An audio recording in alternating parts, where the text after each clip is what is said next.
is NDTV and you are watching NDTV Prime.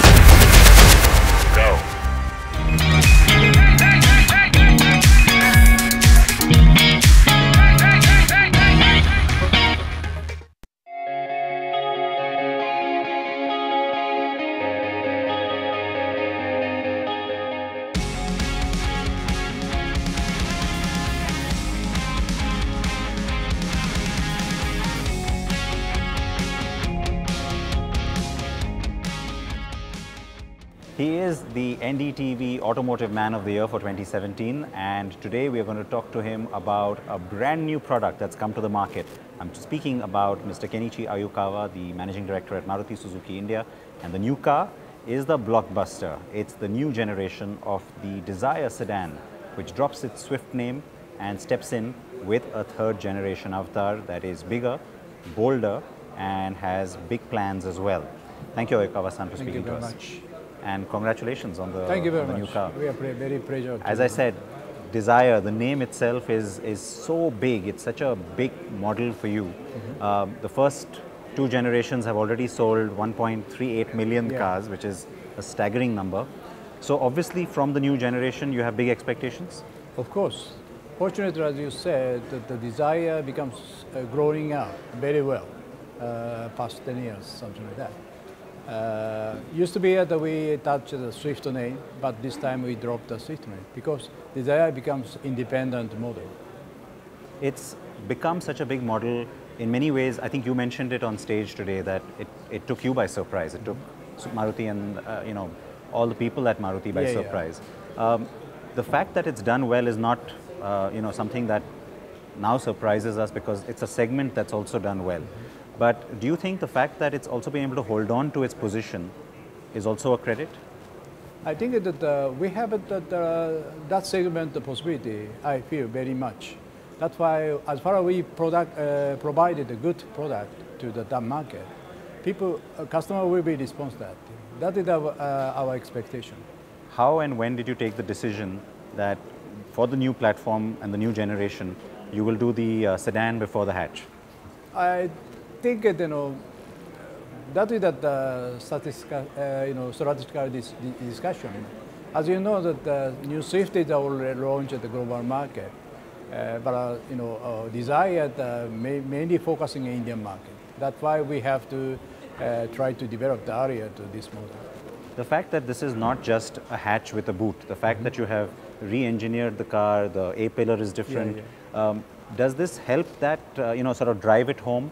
The fact that you brought the sedan first to establish that it is all new, that you've dropped the Swift name. So is that part of the strategy? Yes, I think that we have to develop this kind of sedan for Indian market. That is a very key strategy for us. That's why we try to develop the independent type of model for sedan for this market. What about volumes? Because I think another thing that was announced today was before the launch, you already have 33,000 bookings. Not surprising, but the fact that now after the launch, those numbers are just going to go up. Of course, you still have high numbers on the Baleno, you have high numbers on the Vitara Brezza, the Ciaz. So how much of this strategy also had to do with volume allocation? I think that the volume allocation itself, we have to have some solution. As we mentioned already that Gujarat new plant is started, and then they will recover that backlog about production. We are expecting that volume is coming up near future, and also we are starting at the second plant construction now. Those kind of thing we have volume will be absorbed. As far as we developing good product, supply the good product, people respond that we can satisfy the volume to market. In the past, Ayukawa-san, we've seen a lot of flexibility when it comes to your production between the Manesar and the Gurgaon plants. We've seen certain products being shifted or being done at both plants. Do you have the same sort of flexibility with SMG as well in Gujarat? In case of SMG, the location is too far, more than 1,000 kilometers different. That could be a little bit different between the Manesar and the Gurgaon. We have to carefully to plan and which model we produce in which factory, and then to try to decide. Of course, future if we have to change some program, etc. But depend on that condition, that situation, we try to make a flexible solution. But specific to, let's say, one particular platform, like now this is B platform, so is the Baleno, and of course, the new Swift when it arrives will be the same platform, and these are all high volume products. Does that help, the fact that at least you have, at least one platform you could have that flexibility perhaps? But it's okay, because the size-wise the platform is different. A segment car, K segment car, B segment car. Fortunately, that Dzire and that Swift and the Baleno will be using the same platform, but it is very easy to changing the model for any factory. That if Manisar we can producing this platform, also SMG also producing this platform. It is very in a sense convenient. You announced today during the presentation that the investment for the Dzire model has been 1,000 crore rupees. How much of that investment will be shared with the Swift when it arrives, or is this just for the Dzire, this number? I think some part is that some common parts there. That's why that will be some part will be included that. Because I'm sorry, the detail that we have to check. Well, that's okay, but what I'm trying to say is that there is obviously some commonality between the two cars. So that will help in terms of getting the Swift out quicker, you think? I think so. Because once the Swift arrives, it's again going to be another huge number. We're expecting that. We are expecting it too. So from both the production as well as the supplier point of view, how much advantage do you get that you're keeping so many months between the Dzire and the new Swift? Is it a big advantage, you think?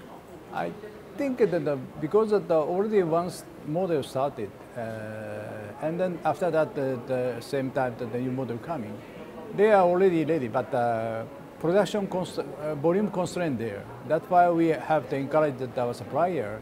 We are planning like this. Please make investment for your factory.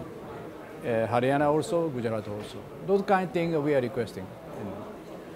I want to ask you this because in the pre-launch we had the unveiling of the car, and I had the chance to speak with both Kalsi-san and Raman-san, and I was asking them the same question, that two big decisions with the third generation that we've seen. First is what we spoke about, that the structure of the car is not exactly like the hatchback, and the second is dropping that name, the Swift name.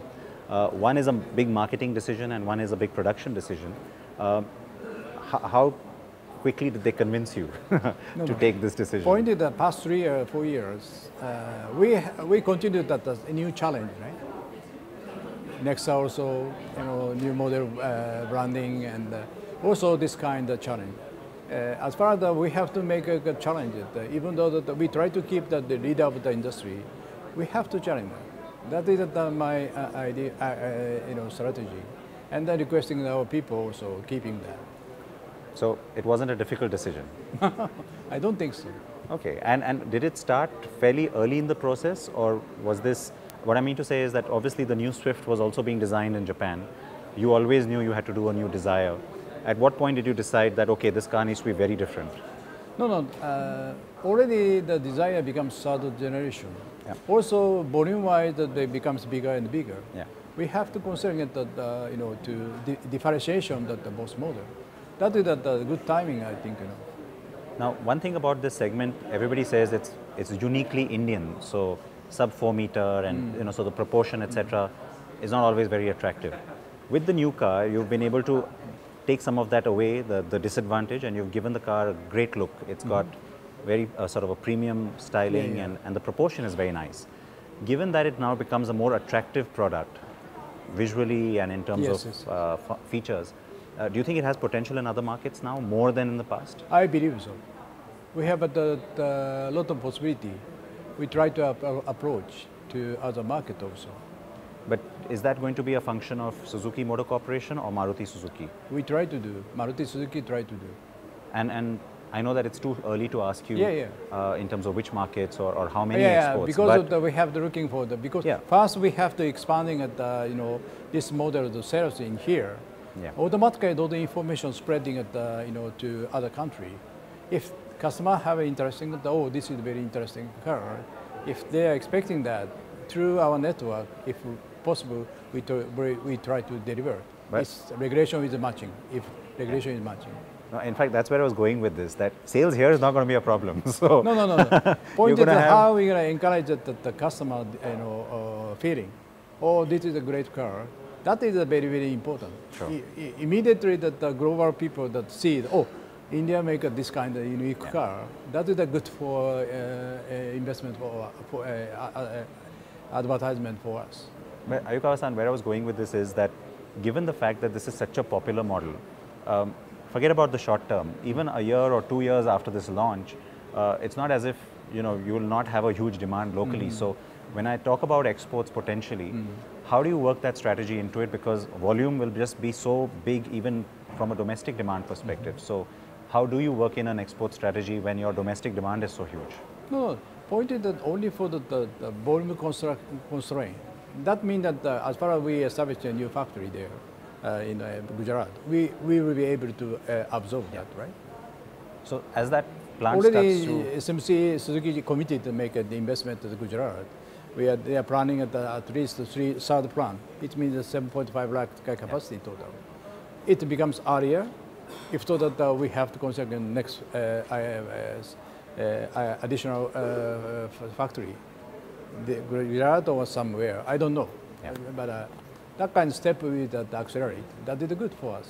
It's very good, yeah, absolutely. And it makes the consolidation of your position even more strong. But now that in February we've had the trial production beginning and now the actual production has begun in Gujarat, how much of that pressure has already eased for you? Because the Baleno is a big model as well. So already are you seeing a huge advantage? I think that we are receiving the last month about 10,000 vehicles from Gujarat. That we bet that the capacity becomes almost double, for example. Used to be we are only delivered at 12,000, something like that. But right now that we are crossing at 70,000 or close to 80,000 per month can deliver to the market. We will be absorbing, we be able to absorb that backlog. The point I know that it was made by some journalists today about the government's move towards electric vehicles instead of hybrid vehicles.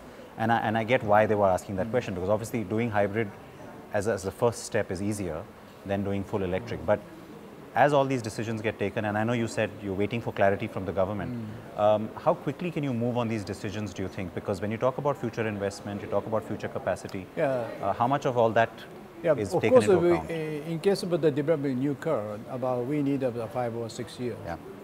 In that case, if the direction change, we have to preparing something like that. But before then, we have to that kind of direction is realistic. That next 5 years, 10 years, or 15 years, those kind of things we have to discuss that the concerned people, of course, including government people, and then we have to set that our future investment plan, etc. That is very important. Suddenly coming up some idea that not easy to switch at that direction.